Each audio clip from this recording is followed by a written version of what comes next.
സംസ്ഥാനത്ത് കനത്ത മഴ തുടരുന്നു. ഇന്ന് 2 ജില്ലകളിലെ വിദ്യാഭ്യാസ സ്ഥാപനങ്ങൾക്ക് അവധി ലഭിച്ചിട്ടുണ്ടായിരുന്നു. നാളെ ഞായറാഴ്ച ദിവസം മഴയുടെ ശക്തി കൂടും. ഇങ്ങനെ പോയാൽ മിക്കവാറും തിങ്കളാഴ്ച ദിവസവും വിദ്യാഭ്യാസ സ്ഥാപനങ്ങൾക്ക് അവധി ലഭിച്ചേക്കാം. ഏതൊക്കെ ജില്ലയിലെ വിദ്യാഭ്യാസ സ്ഥാപനങ്ങൾക്കായിരിക്കും തിങ്കളാഴ്ച അവധി ലഭിച്ചേക്കാൻ സാധ്യതയുള്ളത്? അതിൻ്റെ ഏറ്റവും പുതിയ അപ്ഡേഷനാണ് ഇന്നൊരു വീഡിയോ ഭാഗത്തെ. വീഡിയോയിലേക്ക് വരുമ്പോൾ വീഡിയോ ലൈക്ക് ചെയ്യുക, ചാനൽ സബ്സ്ക്രൈബ് ചെയ്യാൻ വേണ്ടി ശ്രമിക്കുക.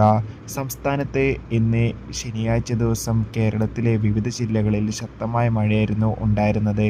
കണ്ണൂർ, കാസർഗോഡ് ജില്ലകളിൽ ശക്തമായ മഴയായിരുന്നു.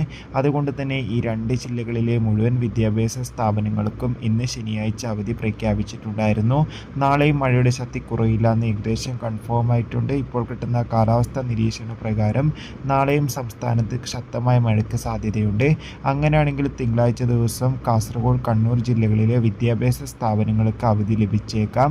എന്തായാലും കൂടുതൽ അപ്ഡേഷൻ അറിയാൻ വേണ്ടി നമുക്ക് കാത്തിരിക്കാം. നാളെ ഞായറാഴ്ച ആയതുകൊണ്ട് തന്നെ എല്ലാം അവധിയാണല്ലോ. അടുത്തൊരു വീഡിയോയിൽ കാണുമ്പോൾ ബൈ.